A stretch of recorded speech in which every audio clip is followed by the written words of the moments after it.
When I was 10 years old, my mother and I, along with a friend of hers and her daughter, hitched a Nimrod trailer to the back of our car and headed west. It was a trip of a lifetime. We saw the Badlands and Mount Rushmore, drove across the vastness of Montana, touched into a corner of Idaho to say we'd been there, traveled down through Wyoming and the Grand Tetons. We camped in Yellowstone National Park and saw bears and bison and moose. We drove and camped in campgrounds large and small. The Nimrod was small, with 2 fold-out beds and room just to store a little bit of our stuff. And the trunk of the car held our foodstuffs. And we relied on the campground for the rest of our amenities like water and showers and a picnic table and a fire pit. The term today is roughing it. We camped in the primitive way, living outdoors with no TV, no electricity, or iPads.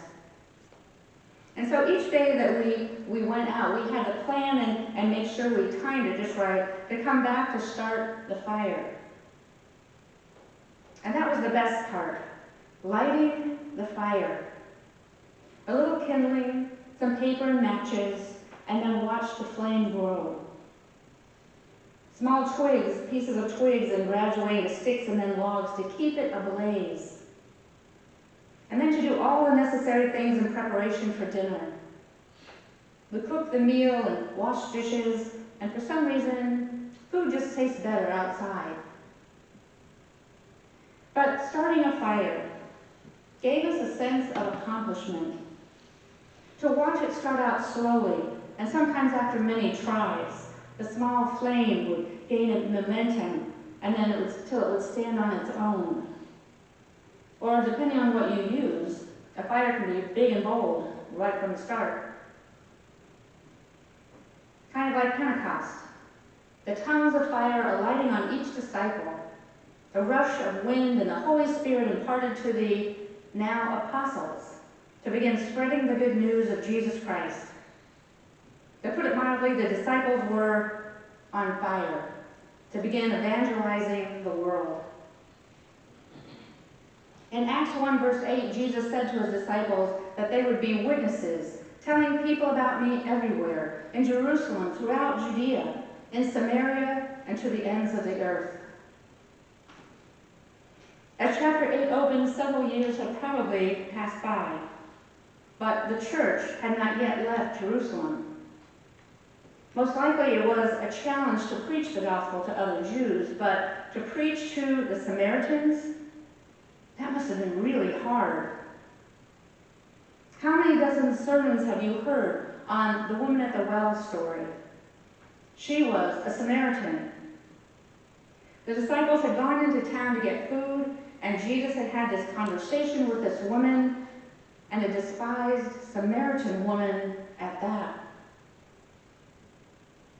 How many times have you heard Jews and Samaritans didn't get along with each other? No love was lost between the two groups, and that went back many years into their history. Arguments over where to worship God started the separation, the hatred, and the distrust of each other.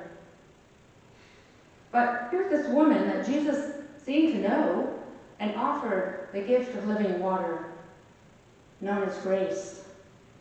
And she went back to the village on fire and tells her friends and neighbors and anyone who will listen about this man who gave her a most precious gift. And then there are the more sermons than you can count on the Good Samaritan story. The parable was eye-opening because the priest and the Levite, religious leaders in high standing, passed by on the other side. And it was the Samaritan who was the good guy in the story. It was unusual, unheard of, unprecedented. And if we back up in Luke's account a little bit, there was a story about John asking Jesus if they should call down some fire and brimstone on a Samaritan village.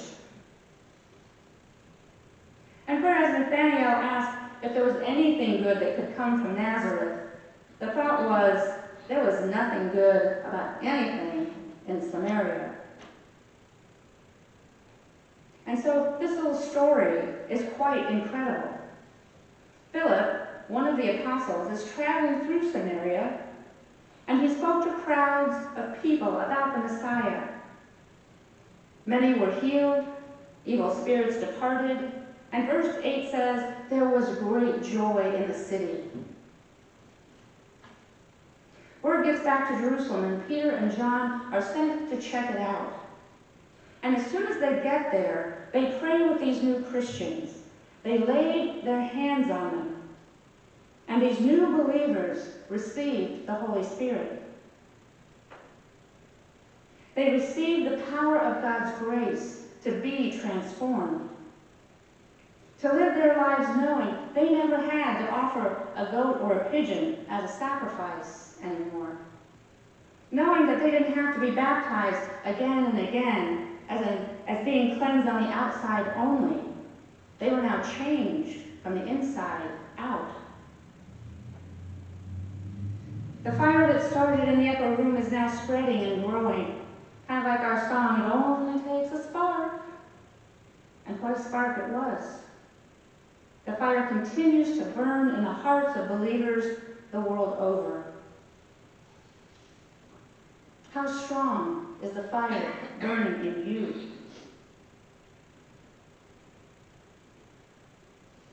The men on the road to Emmaus encounter this guy who had no idea of the events or of what had been happening in the last 3 days. And when Jesus finally revealed himself to them, they asked each other, were our hearts not burning within us as he spoke to us? And yet, here in this passage, who do Peter and John have to deal with? A man named Simon, a magician who could keep people spellbound, like the modern-day version, Chris Angel, Mind Freak, the young illusionist in Las Vegas, and that How Does He Do It fame. And yet there was some substance in Simon. He's so taken by the healings he sees the disciples doing that he offers to buy this power. And with good reason. So I can lay my hands on people to receive the Holy Spirit. And Peter was outraged. Aren't we outraged too? How dare he, we say, pay for the Holy Spirit? And yet, how often do we say to God, if you'll do this for me, I'll come to church every Sunday. Or, if you give me this, I'll give you that in payment. When all God really wants is our brokenness. Come to me, Jesus said. Not wait until you're perfect. Not after you give $1 million to the church or after you go to Africa and become a missionary. Come to me now, as you are. The writer of Psalms reminds us that the sacrifice you desire is a broken spirit. You will not reject a broken or repentant heart, O God. The people that Peter and John laid their hands on were new believers, just as they were, filled with God's Holy Spirit, and the fire within them ignited. How about us? We too have been filled with the Holy Spirit at our conversion. How are we keeping that fire alive and burning within us? How are we spreading the good news of Jesus Christ through our words, through our actions, into a busy world around us?